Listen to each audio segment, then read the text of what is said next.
Kan jy dit hoor soos die branders breek van Victoria Bay tot in Gouritsmond? Kan jy dit sien soos die son opkom en skyn oor die Ou Tenikwa berge? Beleef jy dit? Die tuinroete, 'n plek waar God regeer. Mense wat 'n verskil maak met geloof, liefde en hoop. 'n Streek wat God ken, mense liefhet en hulle wêreld vernuwe. Habakuk 2 vers 14 sê, die aarde sal gevul word met die kennis van die heerlikheid van die Here, soos die waters die seebodem bedek. Welkom by Doxadeo Tuinroete.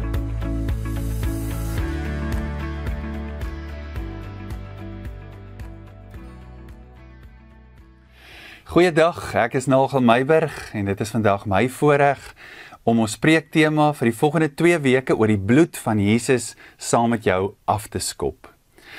Nou, die konsep van die bloed in ons moderne wêreld klink vir die meeste van ons baie vreemd op die oor, want as ons aan bloed dink, dan dink ons aan dinge soos hospitale, of ons dink selfs aan dinge soos beserings of ongelukke of tragedie, maar in die antieke wêreld het bloed 'n heeltemal ander betekenis gehad. En bloed was as te ware selfs ook anders aangewend in hierdie antieke tyd. Een so voorbeeld is, daar was byvoorbeeld heidense nasies gewees rondom Israel. Ons weet van die volke soos die Kanaaniete en die Moabiete en al die volke met die vreeslike name. En hulle het gereeld bloedoffers gebring. En hierdie offers was bedoel om die afgode wat hulle aanbid het, se toorn, se woede te kalmeer. En dan hierdie offers was ook gebring om natuurlik guns by die gode te kry vir sekere spesifieke goed wat hulle wou gehad het. En volgens hulle geloof, hierdie heidense geloof, moes hierdie offers gereeld en deurlopend gebring word om die gode tevrede te hou en dinge in toom te hou en te verhoed dat die gode nie dalk iewers gaan kwaad raak en dan kwaad teen hulle sou optree nie. Ons sien dan ook in die Ou Testament in Deuteronomium 12 dat God dan met die volk Israel daaroor praat en vir hulle sê dat hulle nie so mag leef soos wat hierdie heidense nasies leef nie. En dat hulle ook nie so mag handel met hierdie rituele en met die bloed soos wat die heidense nasies dit gedoen het nie. Maar in die geskiedenis van die Joodse volk in die Ou Testament sien ons dat bloed ook in die Joodse volk baie spesifieke en baie diep geestelike betekenis gehad het. Bloed was gesien as 'n simbool van lewe en in die wêreld en in die denke van hierdie tyd was bloed is gelyk aan lewe, want die lewe van 'n liggaam is in die bloed. Daarom lees ons en ken ons Levitikus 17 vers 11 wat sê, omdat die lewe van 'n liggaam in die bloed is, het ek, hoofletter ek, vir julle die bloed gegee om by die altaar te gebruik, om versoening vir julle lewens te doen. Dit is immers die bloed wat deur die lewe vir 'n persoon versoening doen.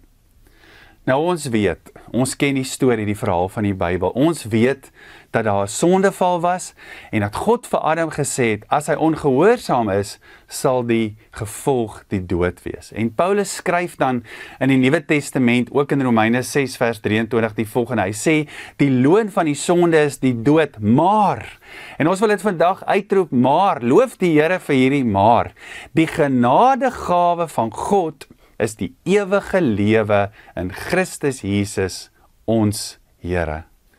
Levitikus 17 sê, ek, hoofletter ek, dit is God. Ek het vir julle die bloed gegee om by die altaar te gebruik, om versoening vir julle lewens te doen. En hier, reeds in die Ou Testament sien ons, dat God genade kom gee deur die beginsel van plaasvervanging.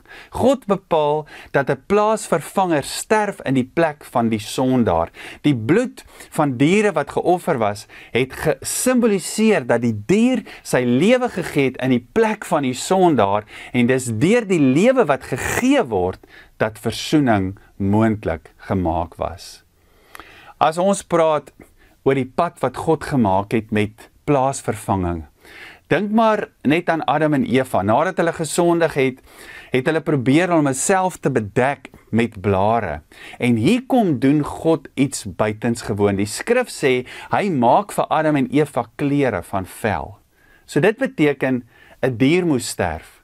God self bring met ander woorde die eerste plaasvervangende offer.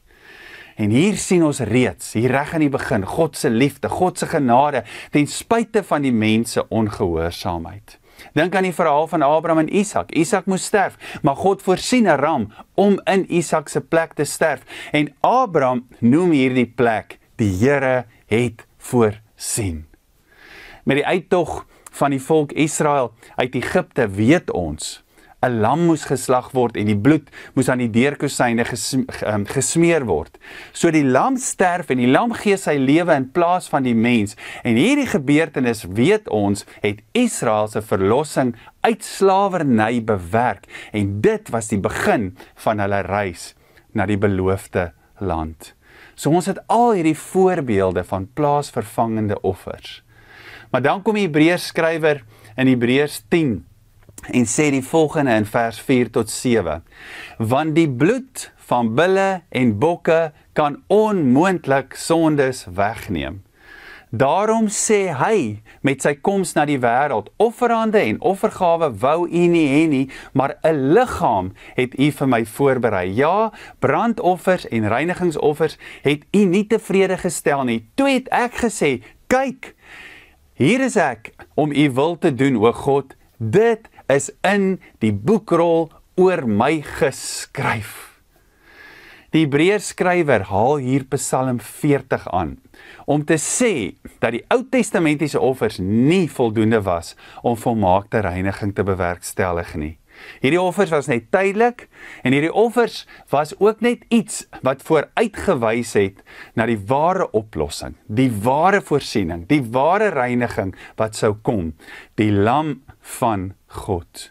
En daarom skryf Johannes in Johannes 1 vers 19, toe hy Jesus sien, toe sê hy, kyk, die lam van God, wat die sonde van die wêreld wegneem. Hierdie volmaakte lam is hier. Nou, die Hebreërs skrywer praat hier in Hebreërs 10 van Jesus wat God se wil doen. God het vir Jesus 'n liggaam voorberei, en Jesus se kruisdood is die diepste en die kragtigste uitdrukking van God se wil en liefde vir mens. God se liefde was die dryfveer agter Jesus se offer. En daarom ken ons nou soveel bekende skrifte in die Nuwe Testament wat nou deel is van ons lewens. Skrifte wat sy wil, sy liefde, sy offer aan ons openbaar en dit vir ons so mooi verwoord. Hebreërs 10 vers 10 sê byvoorbeeld, volgens sy wil is ons heilig gemaak deur die offer van die liggaam van Jesus Christus eens en vir altyd. 1 Johannes 4 vers 10. Hierin bestaan die liefde, dubbelpunt. Nie dat ons God lief gehad het nie, maar dat hy ons lief gehad het en sy seun gestuur het as versoening vir ons sondes. In die begin van die jaar en in die begin van ons Hebreërs journey vir die jaar, het ons baie stil gestaan by wie Jesus is. Die Hebreërs skrywer kom, hy begin die brief Hebreërs deur vir ons te wys dat God homself nou aan ons voorstel en bekend maak deur Jesus. En saam met dit sê die Hebreërs skrywer dan dat Jesus die seun van God is en dat hy die gesalfde koning is. En dit is hierdie koning, hierdie erfgenaam van alles, die uitstraling van God se heerlikheid, die een wat alles in stand hou deur sy magtige woord. Dit is hy wat die reiniging van ons sondes bewerk het. Hebreërs 1 vers 1 tot 4. En gaan sit het aan die regterhand van God. Dit is hy wat 'n offer bring vir ons wat die geskiedenis van die mens vir eens en vir altyd verander. Nou net gou vinnig terug na die bloed en die offers toe. Wanneer ons dink aan die bloed en hoe die bloedoffers gewerk het, kan ons baie maklik vashak of amper wil tegnies raak oor hoe dit gewerk het in die Ou Testament en dan ook vashak en tegnies raak oor hoe die bloed van Jesus dan nou spesifiek werk in die Nuwe Testament. Maar dalk is dit vandag net nodig om te weet en net te hoor, daar's baie goed in ons lewens, in ons moderne lewens, wat ons gereeld gebruik, wat ons nie presies weet hoe dit werk nie, maar ons weet dit werk, en ons weet wat dit vir ons doen. Kom ons dink maar aan iets wat so deel is van ons almal se lewens, slimfone, selfone. Min van ons verstaan werklik die tegnologie van hoe die fone werk, maar ons weet wat dit vir ons doen. Ons weet, ons kan met hierdie fone met ander kommunikeer, het sy 'n oproep of 'n WhatsApp of 'n e-pos. Ons weet, ons kan die internet gebruik. Ons weet, ons kan verskillende apps of toepassings in Afrikaans gebruik om verskillende goed vir ons te doen. Dink maar net aan jou banking app. Ons weet, ons kan foto's neem en al hierdie wonderlike goed wat slimfone kan doen. En dit is waarop ons wil fokus in die volgende week of 2. Die bloed van Jesus het iets baie groot kom doen. En die skrif is oorlopends toe vol daarvan. Die bloed van Jesus het ons eerstens kom reinig van sonde. En dan het die bloed van Jesus ook iets vir ons kom doen. Dit het ons kom reinig vir 'n lewe van doel, 'n lewe van purpose. En ek wil vandag saam met jou fokus op hierdie groot waarheid, dat sy bloed ons kom reinig het van. En dan die volgende week, met Goeie Vrydag, gaan ons bietjie verder praat oor sy bloed het ons gereinig vir. So, die Hebreërs skrywer skryf die volgende oor die gedagte dat die bloed van Jesus ons kom reinig het van. Hebreërs 9 vers 11. Hoeveel te meer sal die bloed van Christus, wat homself deur die ewige Gees as vlekkelose offer aan God geoffer het, ons gewete reinig van dooie werke, sodat ons die lewende God kan dien. Nou ons sien hier 'n Griekse woord. Die Griekse woord wat hier gebruik word vir gewete, is die Griekse woord sunaidesis. En hierdie woord het 'n baie ryk betekenis. Dit beteken om bewus te wees en dit beteken ook om saam te ken, om saam te sien. So dit beteken, ek is gemaak om saam met God te weet. Ek is gemaak om saam met God te sien. Die Engels praat van 'n joint knowing, 'n joint seeing. En hierdie bewustheid is deel van my lewe. Dis hoe ek gemaak is. Ek is gemaak om saam met God te ken. Ek is gemaak om saam met hom te sien. Ek is gemaak om soos hy te ken, om soos hy te sien. So wanneer die Hebreërs skrywer dan skryf oor Jesus se offer wat ons gewete reinig, dan beteken dit ja, hy het ons vergeef van sonde, hy het ons gereinig van sonde, maar dit beteken soveel meer as dit. Die mens het voorheen, voor hierdie offer, sonder hierdie offer van Christus, geleef met 'n bewustheid van ek is nie reg nie, iets pla. Daarom sê ons die gewete pla, en dit het die mens beroof van die doel waarvoor die mens gemaak is. Dit is soos om finansiële skuld te hê. Al vat iemand jou vir 'n vakansie op 'n baie luukse eiland en jy geniet al die voordele van daardie vakansie, kom daar weer 'n bedruktheid en 'n beklemming wanneer jy dink aan jou skuld. Dit is soos iets wat die heeltyd hier broei in die agtergrond.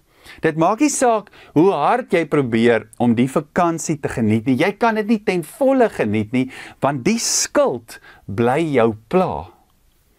En Jesus se offer kom doen nie net iets met ons skuld nie, met die feit dat ons skuldig was, omdat daar gesondig is nie, maar Jesus se offer kom doen iets met ons gewete.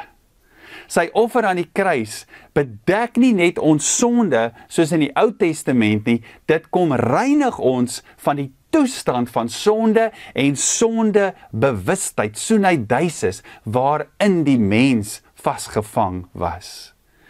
En hierdie reiniging van die gewete is nie net 'n oppervlakkige reining of 'n oppervlakkige bedekking soos ons reeds gesê het in die Ou Testament nie, maar die bloed van Jesus kom werk diep in die kern van die mens. Dit vat die innerlike skuld weg. Dit vat hierdie toestand, hierdie identiteit van ek is skuldig, dit vat dit weg. Die bloed van Jesus kom en maak die mens weer nuut en vry. Dit maak die mens weer om saam met God te kan sien, saam met God te kan ken. En daarom verwys die Hebreërskrywer ook dan na die gedagte, hy het ons gewete gereinig van dooie werke. Want dooie werke verwys na meer as net sonde, of ek het sonde gedoen. Sonde het 'n baie groter effek gehad.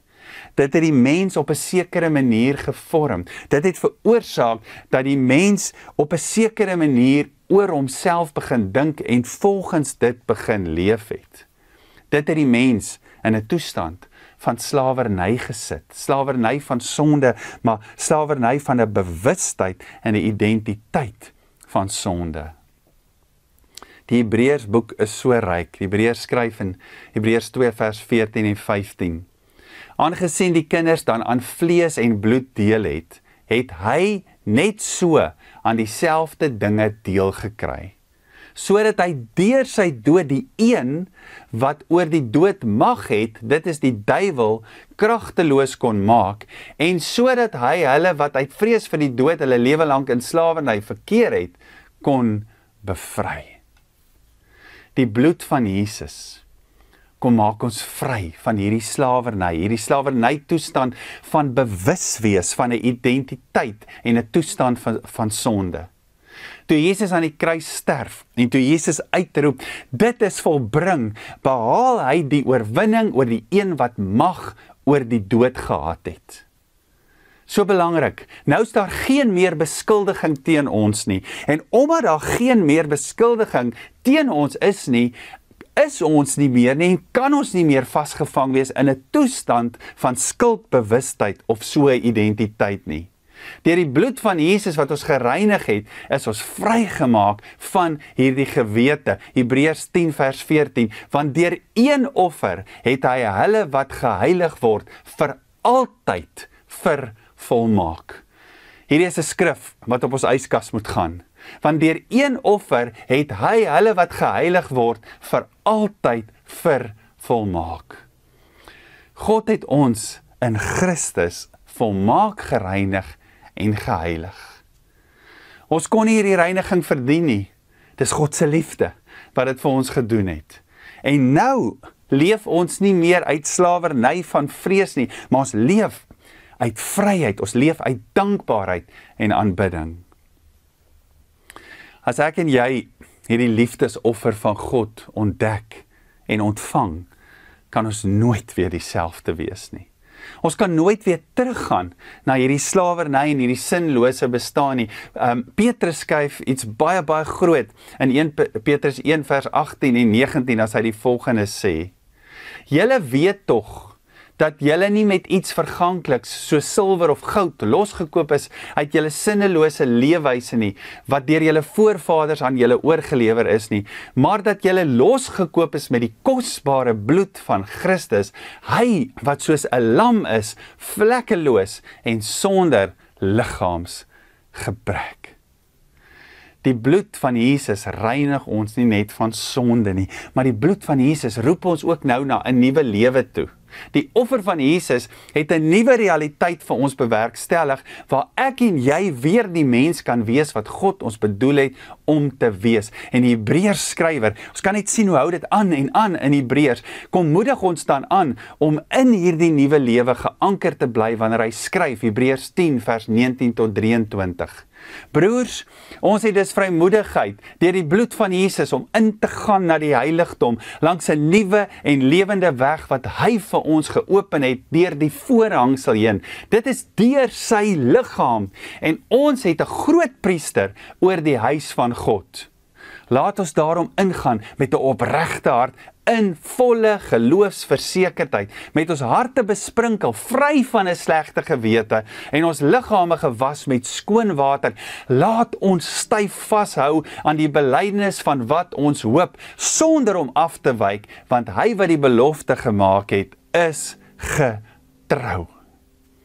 Hierdie nuwe manier van lewe en anker in ons lewe is so belangrik. Want dikwels kom die vyand en hy kom en hy herinner jou aan jou vorige sondes. Hy herinner jou aan jou mislukkings. Hy's die aanklaer van die broers, maar hy's neergewerp. Maar hy probeer nog om jou te oortuig dat jy nie goed genoeg is nie. En hy probeer om jou te verhinder dat jy leef in die vryheid wat Christus vir jou bewerkstellig het. Maar selfs dan kan ons styf vashou aan hierdie hoop wat ons bely, omdat God hierdie groot genadewerk van die reiniging van ons gewete en dooie werke vir ons gedoen het.